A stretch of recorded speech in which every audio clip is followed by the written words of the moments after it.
하나님 말씀 보도록 하겠습니다. 오늘은 생명상 간증은 없고요. 바로 말씀 보도록 하겠습니다. 오늘 말씀은 누가복음 7장 36절에서 50절. 누가복음 7장 36절에서 50절.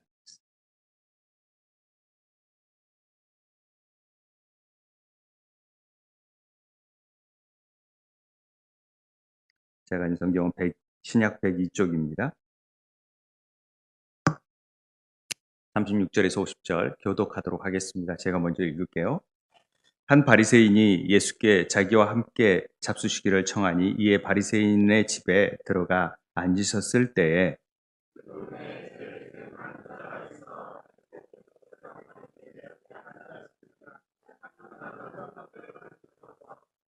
예수의 뒤로 그 발 곁에 서서 울며 눈물로 그 발을 적시고 자기 머리털로 닦고 그 발에 입 맞추고 향유를 부으니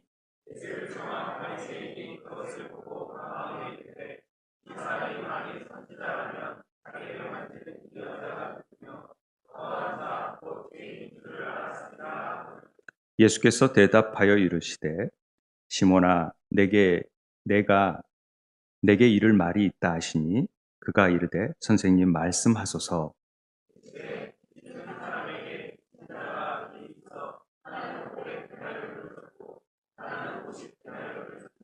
갚을 것이 없으므로 둘 다 탕감하여 주었으니 둘 중에 누가 그를 더 사랑하겠느냐.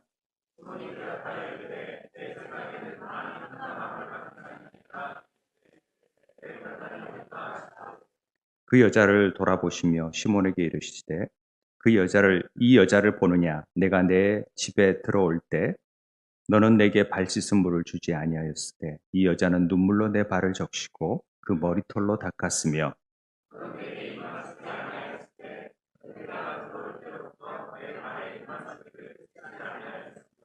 너는 내 머리에 감람유도 붓지 아니하였을 때 그는 향유를 내 발에 부었느니라.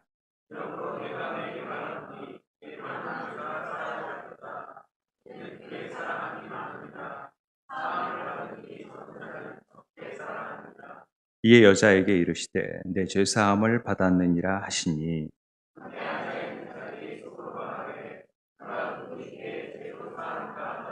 함께 읽겠습니다.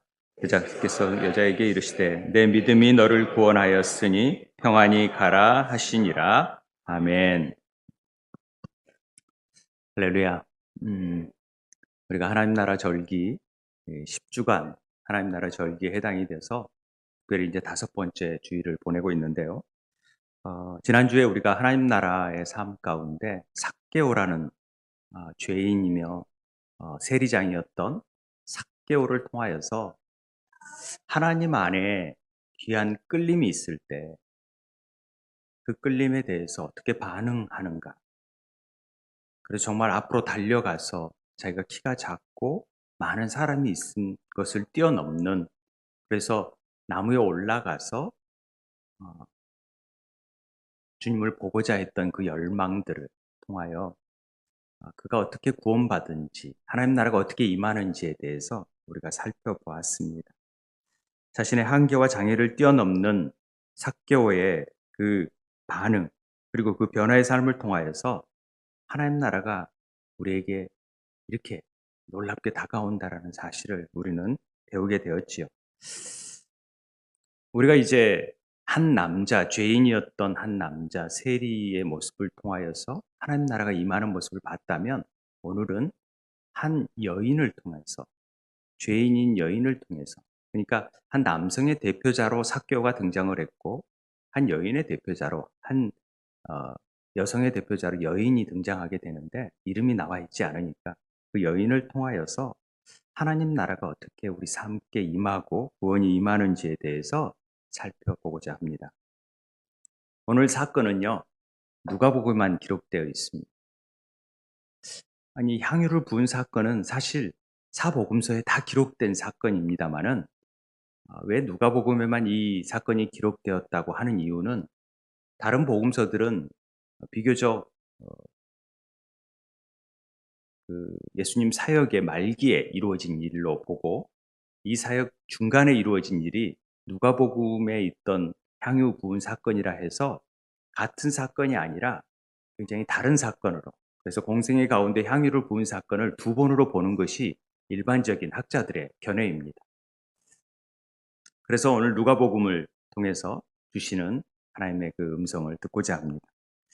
오늘 장소는 바리새인 집이라고 되어져 있습니다. 그 바리새인 집에 한 바리새인이 예수께 자기와 함께 잡수시기를 청하였다. 그러니까 예수님을 식사 초대를 한 거죠. 그리고 바리새인 집에 예수님이 그걸 응합니다. 그래서 앉았을 때의 일이다 이렇게 표현합니다.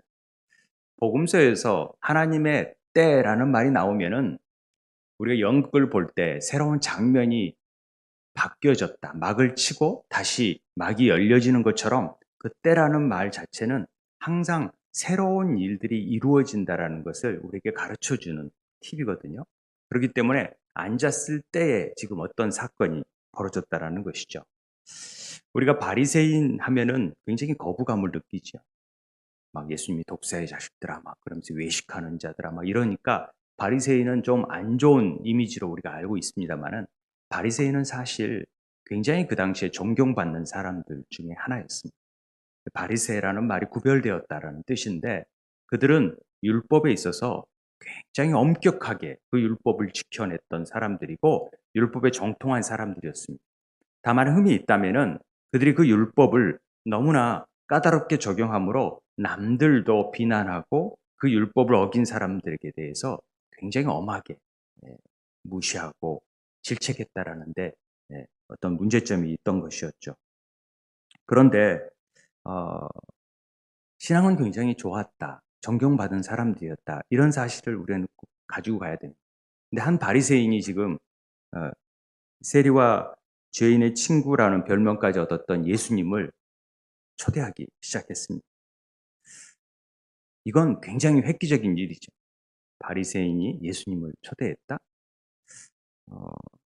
그런 거 보면은 약간의 의도가 있지 않았나 하는 생각을 가져봅니다. 우리가 여러 성경에 보면은 뭐 예수님을 시험하고자 초대하는 경우도 있었고 여러 가지 경우가 있었지만은 여기에도 다분히 뭔가 석연치 않은 문제가 있다라는 것을 우리가 볼 수 있습니다. 왜냐하면 예수님이 보통 유대 율법에 의하면 팔레스타인의 문화 속에서 한 사람의 나그네든 또 한 사람의 사람을 초청을 하든 세 가지 행하는 예법이 있습니다. 첫 번째가 뭐냐면은 손님이 들어왔을 때 우리 보통 인사하고 악수하잖아요. 그러듯이 어깨를 잡고 입맞춤을 합니다. 이게 첫 번째 예법입니다. 팔레스타인에서 유대인들이 행하는. 오면은 반갑다고 어깨를 잡고 볼에 입맞추는 이 거룩한 입맞춤, 사랑의 입맞춤이라는 표현으로 얘기를 많이 하는데요. 입맞춤을 하고요. 그 다음에 두 번째로 행하는 일이 광야 같은 데를 걷고 와서 샌달이기 때문에 발에 먼지가 묻기 때문에 그것을 씻어주는 물을 내오게 됩니다. 그래서 발을 씻어주어야 합니다. 그리고 손도 씻어주는 정결예법처럼 깨끗하게 씻는 일들이 유대인들이 행하는 하나의 법으로 알려진 내용입니다. 그리고 세 번째로는 식탁 옆으로 기대면 식탁 옆에 이렇게 우리는 의자에 식탁에 앉는 것처럼 보여지지만 사진에 보시면은 식탁에 다 이렇게 옆으로 기대 가지고 이렇게 옆으로 먹는, 누워서 밥을 먹는 형국입니다. 이렇게 딱 기대고 발을 기대고 좀 굉장히 버릇없는 행동같이 보여지지만 그 당시에는 그렇게 먹었다라는 거죠. 그러면 옆에 와서 하인들이나 사람들이 머리에 향유들을 발라줍니다. 기분 좋게 또 올리브유를 발라주죠. 더 풍성하게 식탁을 누릴 수 있도록 해달라고 그렇게 해주는 게 어떤 기본적으로 행하는 일입니다. 이런 어떤 의식을 가지고 봐야 되는데 뒤에 45절에서 47절에 보면은 예수님께서 이런 얘기를 해요. 바리새인에게 너는 입 맞추지도 않았고 머리에 감람류도 붓지 않았고 내 발에 뭐 물도 가져오지 않았다. 이런 얘기를 합니다. 그건 바리새인이 예수님을 초대해 놓고 손님에 대한 결례거든요. 반드시 그렇게 행해야 되는 율법을 가진 자가, 율법을 잘 지킨다고 소문난 자가 그걸 안 했다라는 것은 이건 굉장히 무시하는, 약간의 깔보는 듯한 그러나 한편으로는 호기심도 좀 있었던 것 같아요. 왜냐하면은 그가 선지자인지 아닌지를 보고자 했다. 소문에 의해서 예수님이 뭐 선지자란 말이 들리는데 한번 불러서 집에 좀 봐야겠다라는 마음이 있었던 것 같아요. 아마 그런 측면에서 예수님을 초청했던 것으로 우리는 이해할 수 있습니다.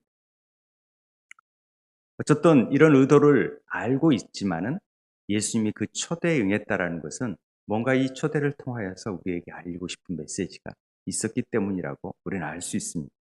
자, 그런데 갑자기 일이 생깁니다. 37절에 보면 그 동네에 죄를 지은 한 여자가 등장을 하게 됩니다.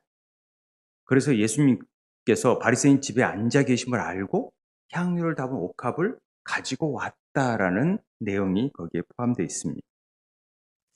죄를 지은 한 여자, 동네에 죄를 지은 한 여자는 다른 표현에 의하면 그 당시의 표현에 의하면 몸을 파는 여인이었다.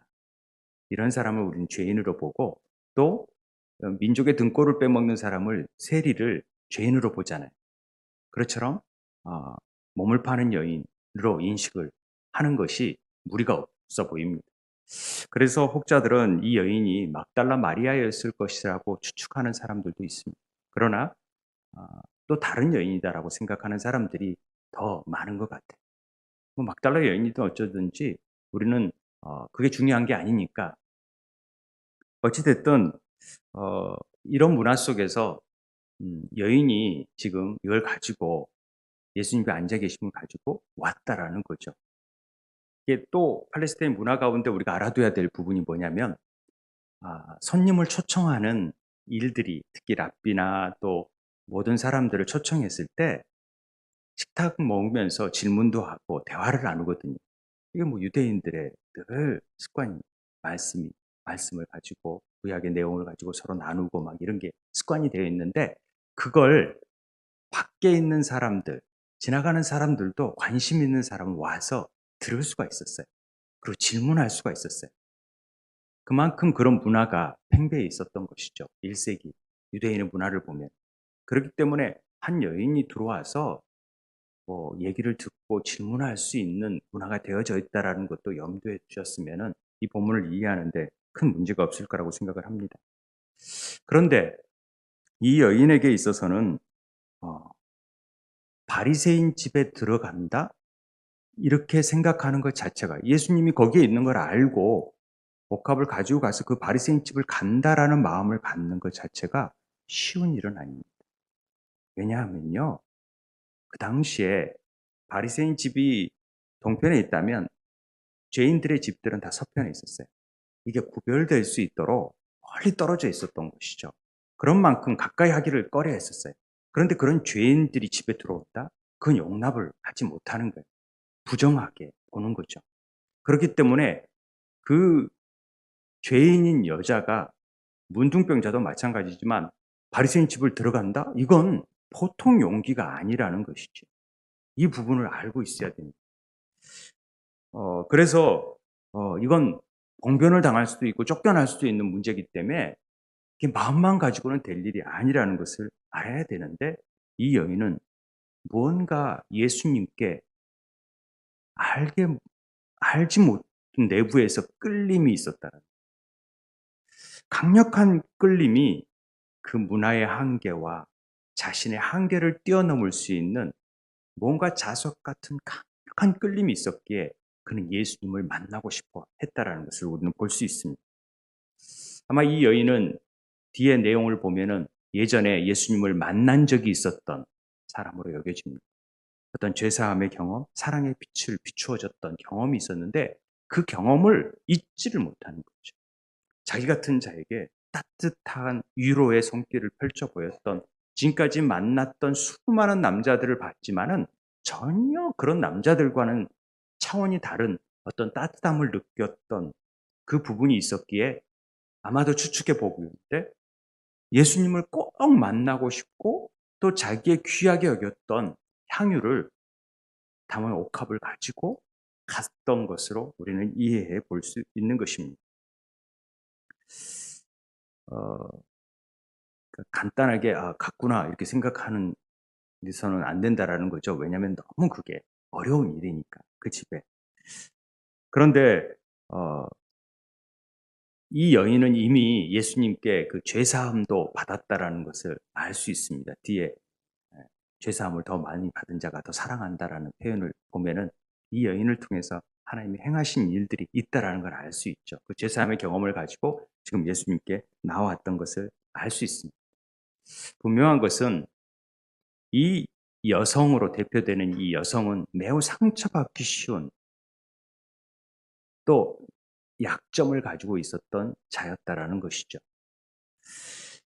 그렇기에 남자가 아닌 여자이기 때문에 혹시 들어간다 해도 내가 어거지로 들어간다 해도 쉽게 제압을 당할 수밖에 없었고 쫓겨날 수밖에 없는 상황임에도 불구하고 그는 가기로 결단하고 자기의 소중한 것을 가지고 왔다라는데 중요한 문제가 있어요. 중요한 팁이 있는 것이죠.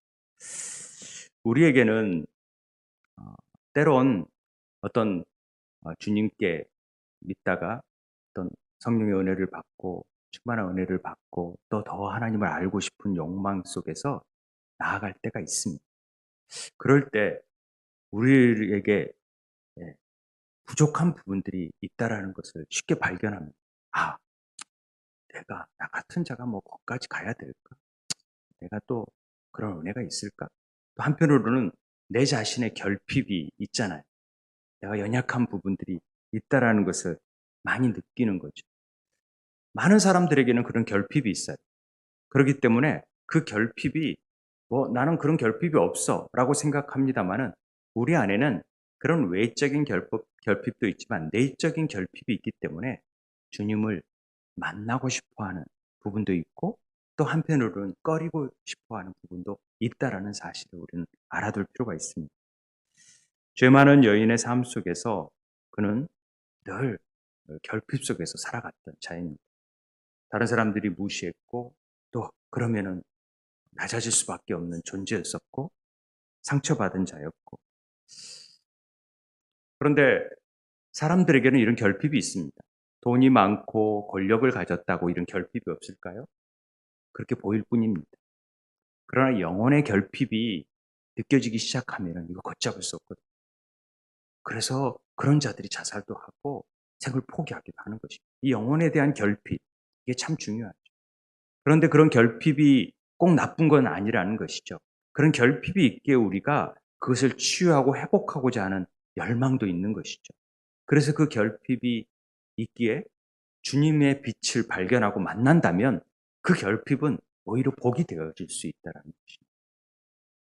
우리들은 한계가 늘 자신의 약점이 하나님을 만나기에 부적절하고 힘든 일이라고 생각하기 쉽지만 오히려 그것이 주님을 더 만나는 일에 더 가까이 갈 수 있는 계기가 된다는 사실을 우리는 알아둘 필요가 있습니다. 그래서 그녀 마음 안에 자기 같은 죄인을 용서하시고 사랑으로 이끌어 주시고 위로해 주셨던 그 예수님의 그 사랑, 감사, 감격 이런 것들이 아마 바리새인 집에 갈 수 있게끔 만들어졌던 동기가 아니었을까 하는 생각을 하게 됩니다. 아, 그래서 간혹 이걸 볼 때 많은 사람들이 이 부분에 있어서 그 예수님에 대한 끌림보다도 외부 환경에 신경을 쓰는 사람들이 많다면 그리고 자기의 자존심이나 체면을 생각한다면 이것들을 빨리 포기해버린 사람들이 참 많아요. 그 끌림보다도. 하나님을 만나는데 뭐가 그게 중요해. 그러면서 나아가는 사람은 하나님을 만나는 그 구원의 은혜를 누리고 천국을 침노하는 놀라운 일들이 나타나는데 많은 사람들이 에이, 나는 그냥 여기서 그만둘래. 난 힘도 없고 에너지도 없고 많은 사람이 나를 무시하고 그러는데 내가 뭘 어떻게 놀림감이나 받는데 거기 가서도 또 거절당하면 얼마나 쪽팔리고 얼마나 쫓겨나면 민망할까? 이런 생각이 딱 들어와 버리는 순간 하나님과의 관계를 차단하는 일들이 생겨납니다. 놀라운 은혜가 주어졌고 그 은혜를 누릴 수 있는 기회가 주어지는데도 사단은 그것들을 방해하는 탁탁 장애물들을 놓는다라는 것이죠. 그런데 이 여인은 자신의 죄의 무게와 연약함에도 불구하고 그 내면에서 들리는 그 그분의 사랑, 그분의 터치함을 발견하고 그 사랑의 감정에 의해서 이분이야말로 내 삶을 완전히 뒤바꿀 수 있는 무언가 가지신 분이라는 것을 깨달았다라는 것이죠. 그래서 그런 환경과 장애 앞에서도 훌쩍 넘을 수 있는 용기와 담대함이 생겼다라는 것을 우리는 알 수 있습니다. 우리 안에 하나님을 만나고자 하는 일에 부정적인 생각들이 마음속에 들어온다면 빨리 그것을 내보내야 합니다. 그러니까 사단이 방해하는 일들이 있거든요. 그리고 주님의 음성에 귀를 기울이고 그것이 결단으로 나타나는 역사가 있게 되길 바랍니다. 지금껏 많은 남자를 만났던 여인이지만 주님만의 특별한 그 부분을 놓치지 않고 그는 발견했고 바리새인 집에 있을지라도 그는 찾아가려는 용기가 생겨났던 것을 볼 수 있습니다. 돈 때문에 많은 어려움을 당했던 그 여인이 많은 비용을 지불하면서 향유를 사가지고 예수님을 찾아갔다라는 사실은 우리가 염두에 둘 필요가 있습니다. 바리새인 집에 도착했습니다. 그리고 주님 안에 들어갈 수 있는 여건들이 있잖아요. 뭐 처음에는 누군지 모르고 집중을 못하니까 많은 사람들이 오니까 그 여인이 뭐가 있을지 어쩔지 누가 들어왔는지 잘 모르고 식사에 집중하고 있고 예수님과 대화하고 있을 때 그 여인이 조용히 들어가서 예수님을 보기 시작. 여러분 그런 감격이 있으세요? 예수님만 생각만 해도 눈물이 날 때, 그 감격에 가슴이 저며오고 그 사랑이 너무나도 고마워서 눈물을 흘리들 때 없었습니까? 이 여인이 그런 것 같아요. 예수님 보자마자 자기의 모든 그 감정이 또 다시 일어나면서 눈물이 막 났던 것 같아요. 그래서 자신을 받아주고 용서해 주시고 그 빛을 비추어 주신 그 주님을 더 만나고 싶고 멀리서 그분이 있다라는 것만 해도 흥분이 됐던 것 같습니다. 38절에 보면은 그래서 예수님 뒤로 그 발 곁에 서서 울기 시작합니다. 그리고 눈물로 그 발을 적시기 시작합니다. 얼마나 눈물을 흘렸으면은 그 발에 적시겠습니까? 생각해 보세요. 그리고 자기 머리털을 풉니다. 그리고 그 머리털을 가지고 발을 닦기 시작합니다. 예수님 발이 먼지가 많이 묻어 있을 수도 있고 발을 닦지 못했습니다. 그랬을 수 있지만 머리털 닦고 그 발에 입을 맞추기 시작합니다. 이 입 맞추다라는 표현을 우리가 카타필레오라는 말은 우리가 어린아이 보통 너무 귀여워가지고 막 내 귀여운 새끼 그러면서 여기 입 맞추고 막 그런 입 맞춤을 이 카타필레오라는 입 맞춤이라고 합니다. 그래서 막 입 맞추는 거죠. 너무 막 좋고 감사하고 그러니까. 그리고 향유를 머리에다 부어야 되는데 발에다 붓는 그리고 쓸어내리는 겁니다.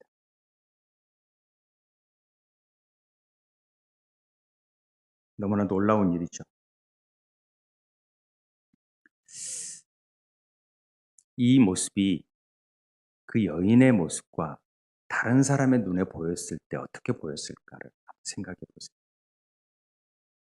우리가 예배당에서 성령 충만해서 방언하고 또 울고 기도하고 있는 모습을 전혀 믿지 않은 사람들이 보게 되면요. 그 사람 또 이상하다.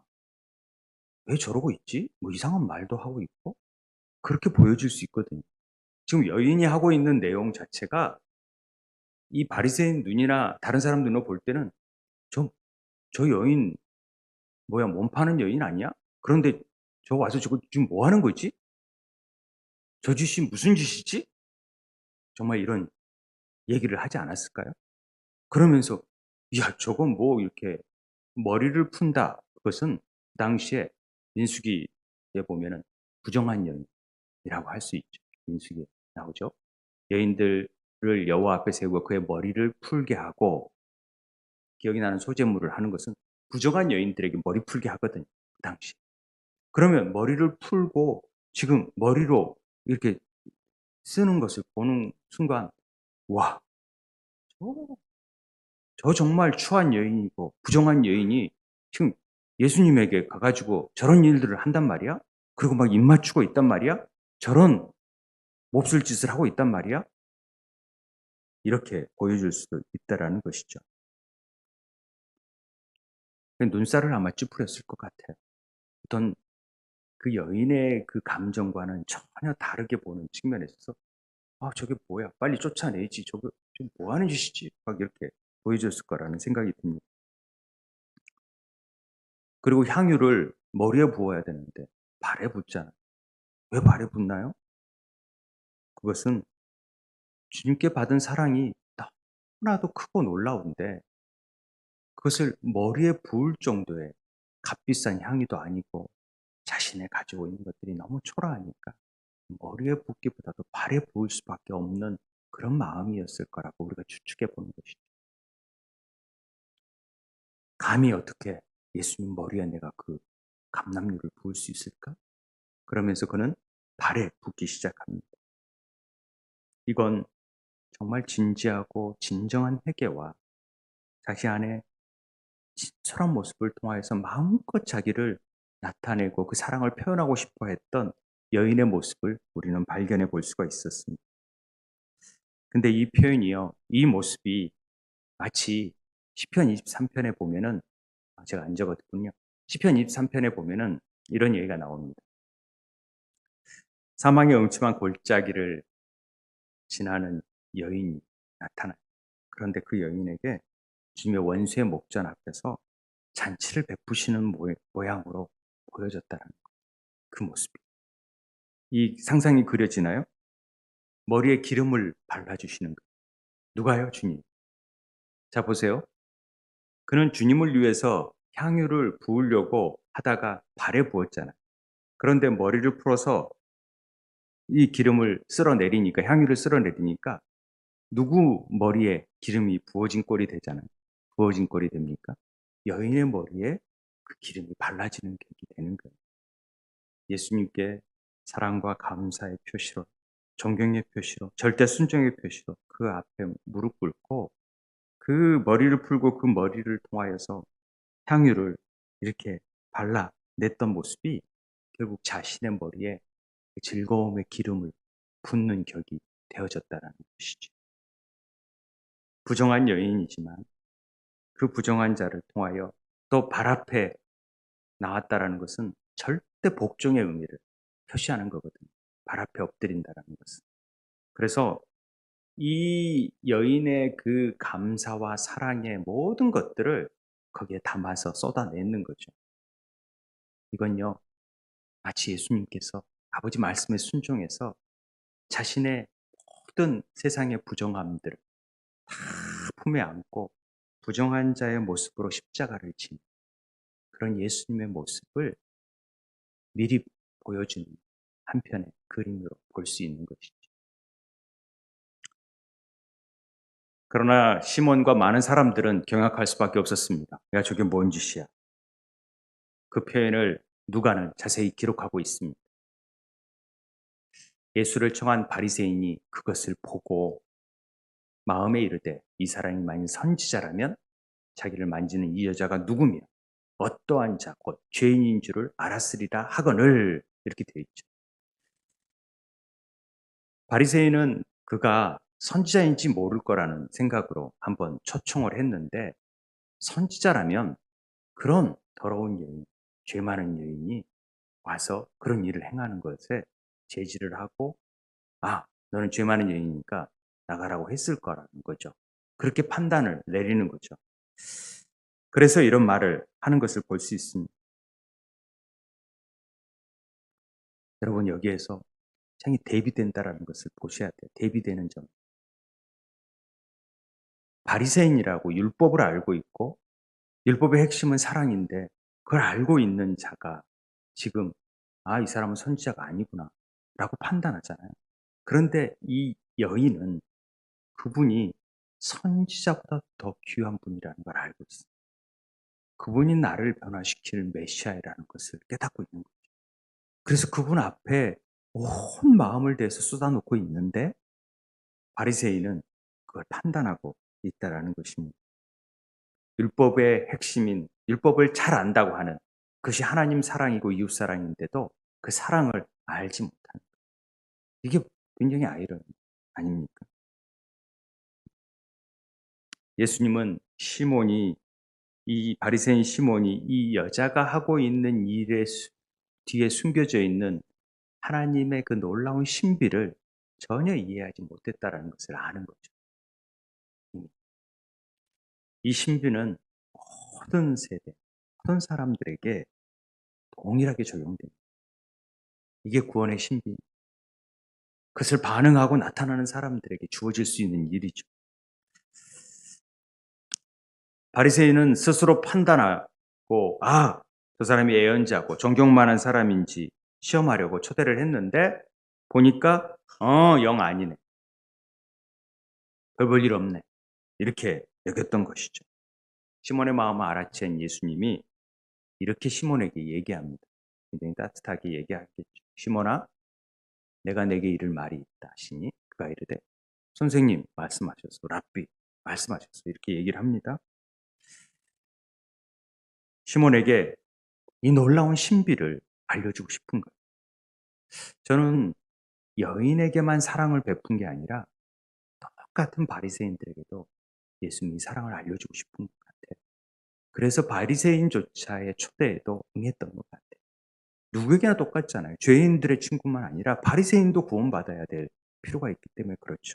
그래서 깨우쳐 주기 위해서 아마 이런 비유로 설명을 하시는 것 같아요. 그 비유가 뭡니까? 빚지는 사람에게 빚진 자가 둘이 있어. 하나는 500데나리온 졌고 하나는 50데나리온을 졌는데 갚을 것이 없으므로 둘 다 탕감하여 주었으니 둘 중에 누가 그를 더 사랑하였느냐. 이런 비유를 통해서 질문을 합니다. 50, 데나리온이 하루 일당이니까 10만 원 잡으면 500데나리온은 뭐죠? 500만 원인가요? 그리고 500데나리온은 5천만 원, 50데나리온은 500만 원 이 정도 되나요? 이런 차이, 그런 게 별 많고 어쩌고 간에 갚을 것이 없다라는 거죠. 둘 다 빚진 자이기 때문에. 그런데 탕감하여 주었는데 누가 더 고맙겠어요? 누가 더 감사하겠어요? 그야 당연히 뭐 많이 탕감받은 자이겠죠. 뭐 시몬도 그렇게 대답하죠. 삭개와 달리 이 여인은 아무것도 가진 게 없었어요. 실제적으로 우리 모두는 사실은 다 빚진 자. 누구에게? 하나님께. 다 빚진 자 아닙니까? 갚을 길이 없어요. 그런데 우리 빚을 다 탕감해 주는 거예요.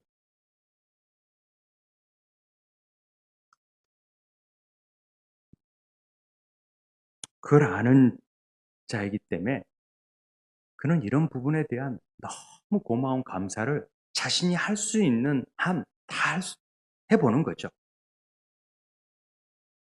하나님 나라는 어떻게 침노하느냐? 하나님 나라가 어떻게 오느냐? 모든 사람에게 동일하게 저는 주어진다고 생각을 해요. 하나님 나라는.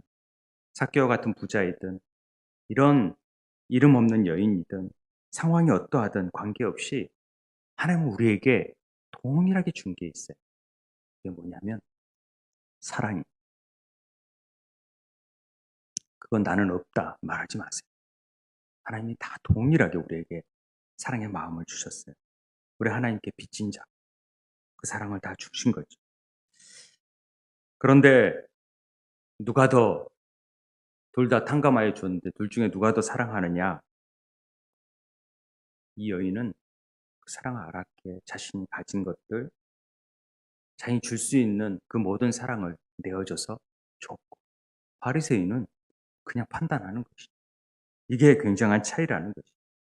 그런데 시몬이 이 43절에 내 생각에는 많이 탕감받은 자입니다. 이르시되 이 판단이 옳다 이렇게 말씀하십니다.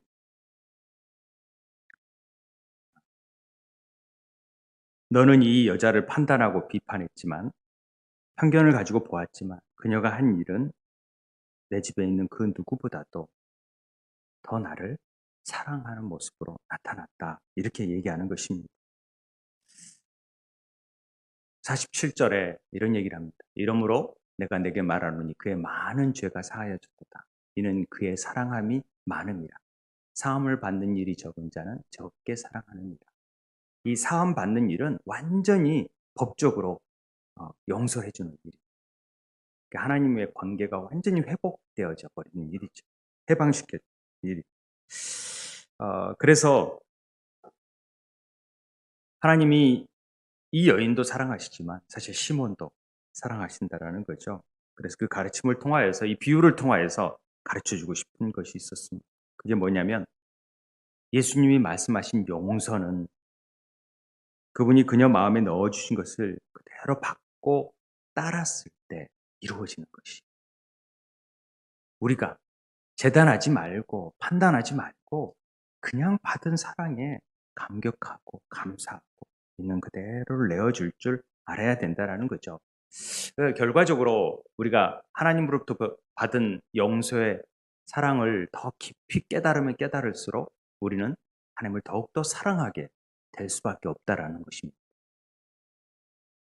용서의 은혜가 큰 자가 더 하나님을 사랑할 수밖에 없어요. 그러나 그 용서의 사랑의 깊이를 잘 깨닫지도 못한 자들은 사랑받은 감격이 적기 때문에 다른 사람을 쉽게 판단하고 정죄하고 그 사랑에 응답하지 못하는 마치 시몬처럼 보여줄 수 있다는 것입니다.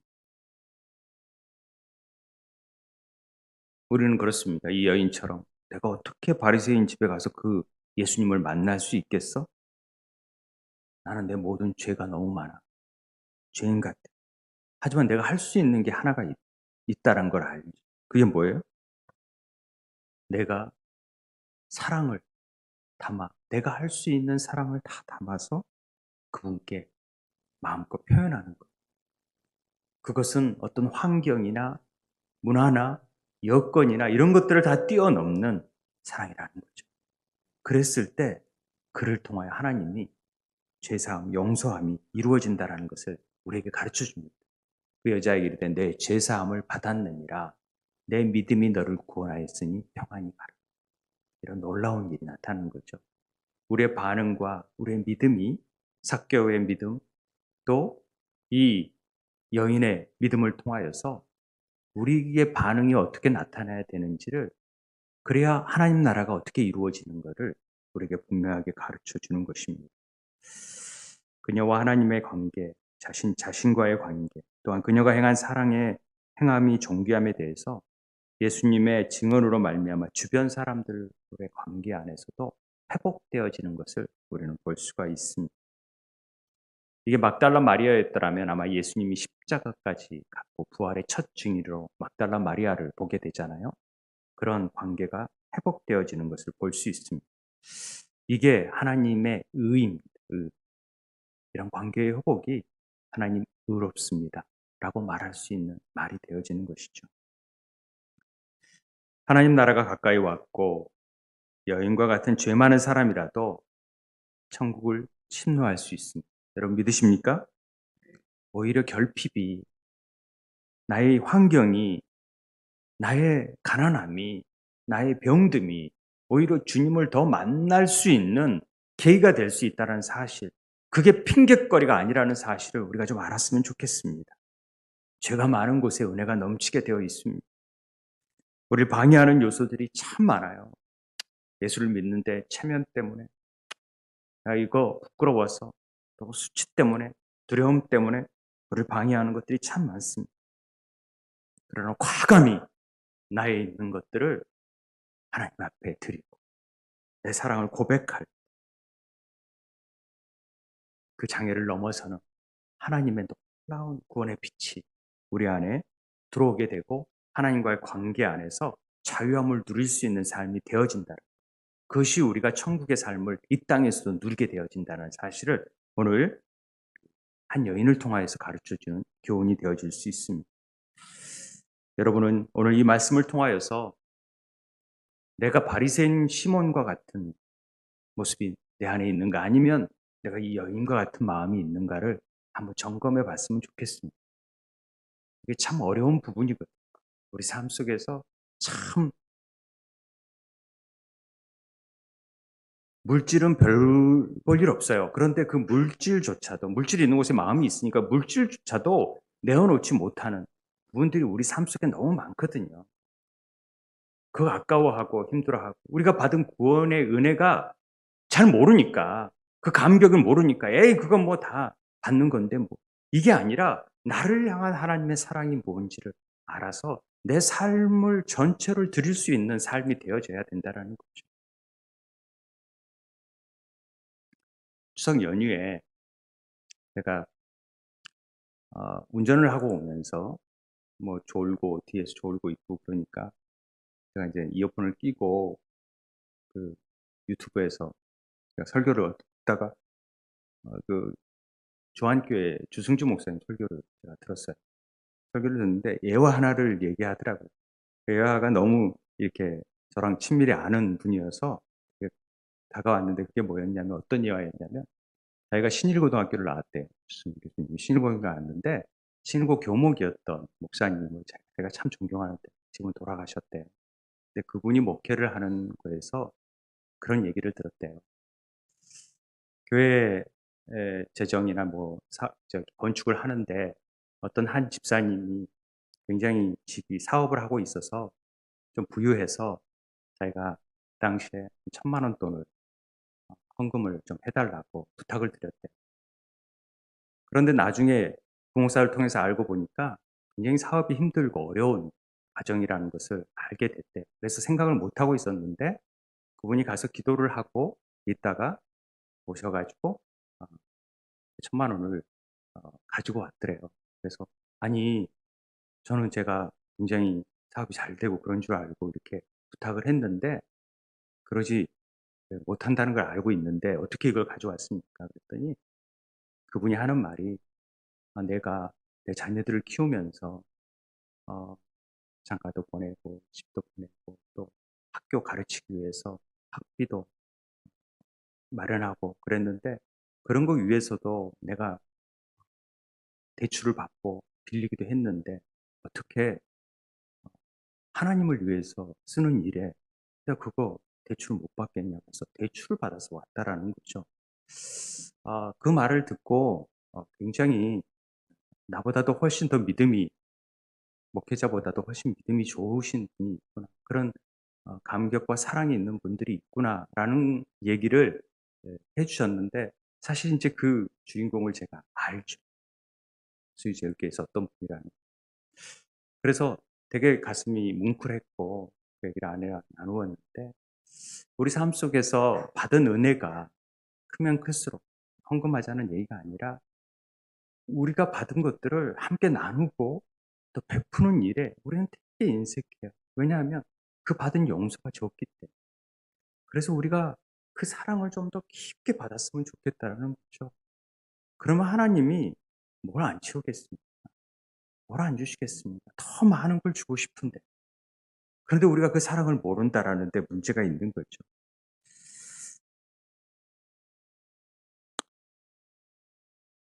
겉으로 보기에 추석 명절이지만 주일에 이렇게 교회에 나와 교인으로서 모든 예의를 갖추고 예배를 드림으로 의무를 다하고 있는 듯이 보여도 그냥 주일이니까 예배 드리고 매 주일이니까 또 예배 드리고 그런 마음보다는 마음 중심에 정말 내가 예수님을 사랑하고 있나? 내가 정말 뜨겁게 주님만을 구하고 있나? 그분이 나의 전부인 것을 고백할 수 있나? 예수님의 십자가의 사랑을 통해서 나를 구원하신 그 죄사함에 뜨거운 눈물이 한번 흘린 적이 있나? 그 눈물이 메말라 버리지는 않았나? 여러분 안에 그 감격이 다시금 샘솟듯 쏟아나왔으면 좋겠습니다. 그래서 내 생명 다하여 주님만 섬기고 주님을 위해 헌신하겠노라. 그런 환경이 어찌하든 뭐가 뭐 교회 뭐가 어쩌하든 뭐가 그런 걸 다 내고 그냥 나랑 하나님과의 관계 안에서 내가 그 주님만 바라보고 표현했을 때 주님이 그 여인을 내 믿음이 너를 구원하였으니 평안히 가라. 이런 은혜가 여러분 삶 가운데 나타나게 되길 바랍니다. 한 번만이라도 감격적으로 나의 전부를, 향유를 깨뜨리고 주님 받은 사랑을 고백할 수 있는 여러분 되기를 바랍니다. 오늘 이 시간 우리 내게 있는 향유 값 우리 찬양하면서 우리들의 있는 것들을 하나님 앞에 내 삶을 나를 드릴 수 있는 것인지 내 삶의 모든 것을 바칠 수 있는 것인지 우리가 한번 생각해 보고 나아갔으면 좋겠습니다.